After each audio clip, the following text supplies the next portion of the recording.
going to use the mic stand that's not adjustable.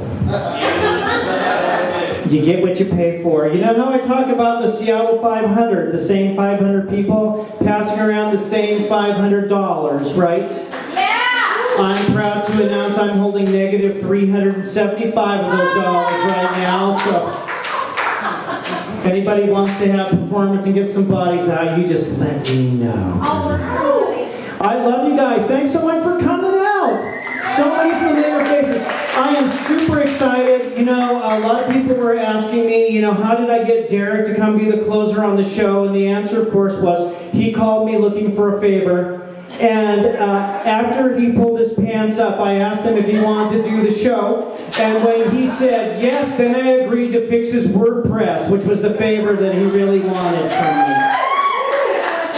So, you know, I'm trading on all of my skills right now. Very exciting. So very exciting. A lot of you are looking up at me, you're like, Miss Anita Goodmann, there is something about you that's different from the other comics in Seattle, and I can't quite put my finger on it, and don't. Unless I tell you where, because position is important. I know you're trying to figure it out, and you're like, Anita, there is something different about you. You're different than the other comics because you're sexually confident and a little bit square. I know you guys are like, square? What's square? Square, well, here's the thing. My life is complicated. I don't know if you knew that or not.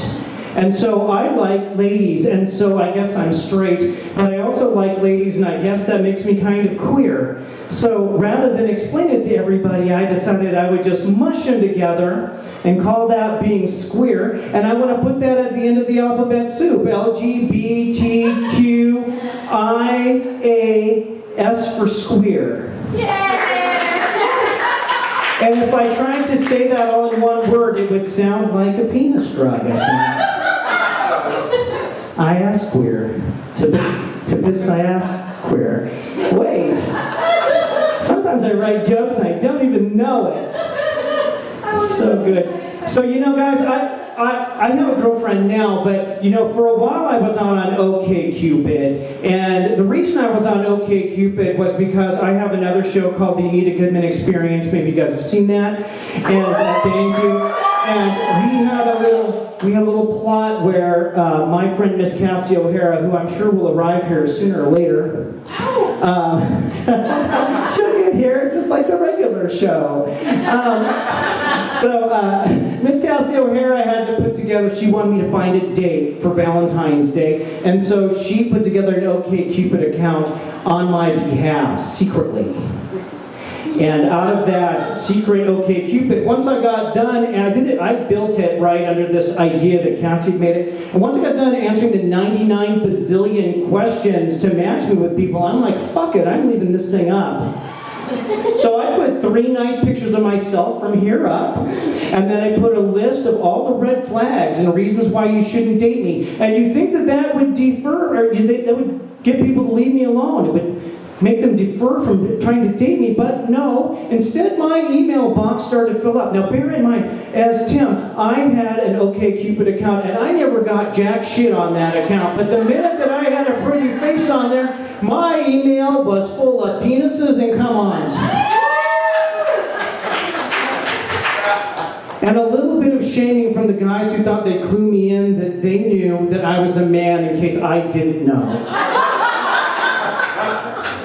The guy who answered that I always remember, though, had a mustache. He came from Edmonds. He wanted to let me know how much fun I would have sitting in his hot tub and riding with him on the back of his gold wing motorcycle. And all I could think of is if I got on the back of that motorcycle, my hair would fling off, and that'd be the most awkward hot tub date ever, because if I'm going all the way up there, I'm getting in that motherfucking hot tub. I'm not going to let that get me down. You know, going out as Anita, I thought that people would come up and they would use their best pickup lines on me, and I'd learn a few things from the guys, and then I remembered this is Seattle. And you have to spend most of your adult life watching Doctor Who, Buffy the Vampire Slayer, and Firefly to start a conversation in this town. The only other pickup line I learned from Seattle people is this one.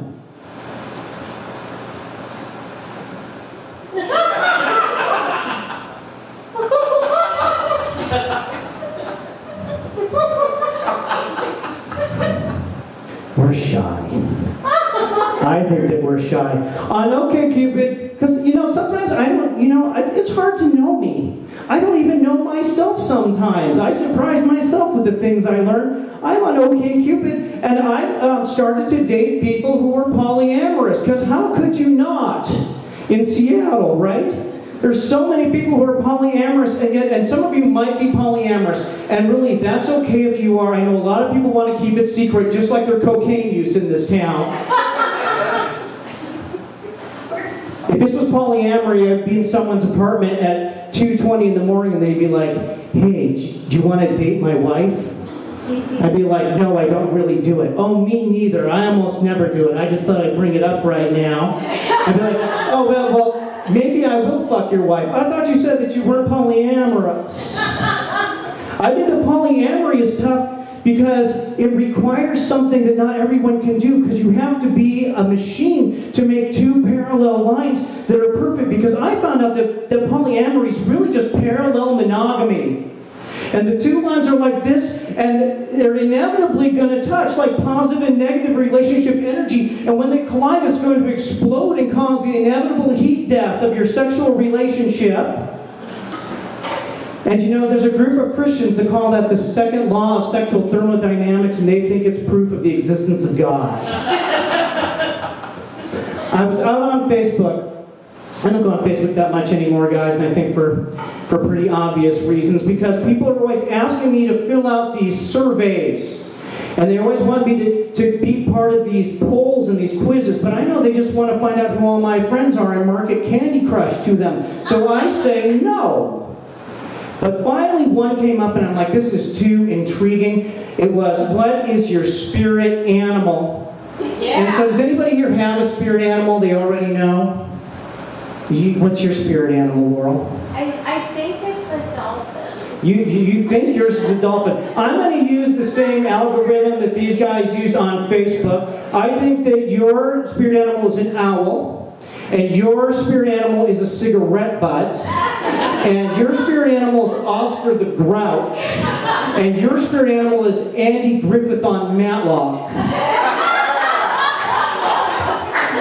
But my spirit animal, guys, I think it's pretty obvious. It's Morrissey. Oh! Yeah, Morrissey is my spirit animal. I don't know how that test knew that I was obsessed with narcissistic crooners whose careers dried up 20 years ago. It could have been Bono, or it could have been Michael Stipe, or that douchebag with the fake dreadlocks from Counting Crows. But no, it was Morrissey.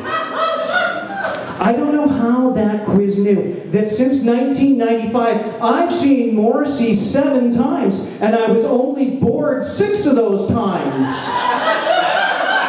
I don't know how they knew that as a high school and post-collegiate person, I was obsessed with Morrissey. Now you understand the secret. Morrissey, right? And I don't know how they knew that every time in those 7 concerts, when I heard the opening strumming chords of Meat is Murder, I had to run out of the theater because Morrissey was going to run this scene of factory farming and abattoir killing. And I was afraid that I was going to barf. And that's when I went back and looked at the test, and I said, is this really about my spirit animal? And it turns out I was totally wrong. It was about my spirit animal rights activist. My real spirit animal is a bunny. A bunny that's very afraid of animal carcasses. Also on Facebook, I don't know if this happens to you guys very much, but it happens to me.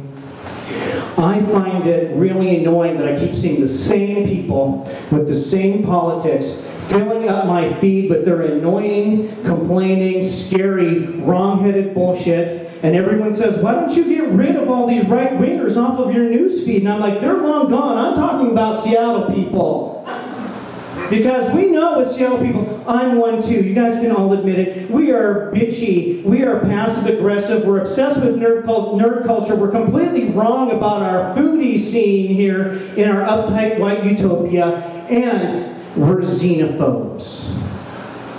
And I know you guys know what that word means, because I saw an article in USA Today that Seattle was the most well-read city in the United States. And so I know you guys already know what a xenophobe is, and you are it. But it's okay, because I've been driving up Mercer Street in that hellscape that looks like a war zone that they're rebuilding from, driving by those Amazon buildings, and I've turned into an Amazonophobe. But fuck it if I don't like Amazon Prime. Who can argue with Amazon Prime? $99 a year? I want to get my money's worth, guys. I ordered 2 35-pound medicine balls. Prime. I got emboldened. I said, wow, if I can order these medicine balls, what else can I get? I decided that I would get a gas-powered patio heater shipped to me free. I put it on my 3rd floor balcony apartment, close to work, overlooking Lake Union, right next to the mountain bike that I bought and put out there too. Prime. And then I decided that it didn't look cool enough from the lake, so I ordered some Tibetan Buddhist prayer flags. And they were fulfilled by spirituality and Amazon Prime.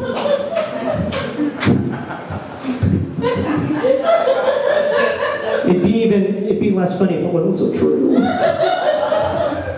So true, so true. I'm so glad you guys are here. It's so awesome. So fuck yeah, fuck yeah, fuck yeah. So I was out the other day. You know, I do stuff here at Rebar, you know, fairly often, and I had to leave here, unfortunately, because it was closing time, and I had to get in my car and drive home. And as I was leaving, I got up to the corner of Denny and Boren up here, right? And I'm there, and I'm in my car, but my windows weren't tinted yet. And this guy pulls up next to me in a big black SUV. And he's like, roll down your window.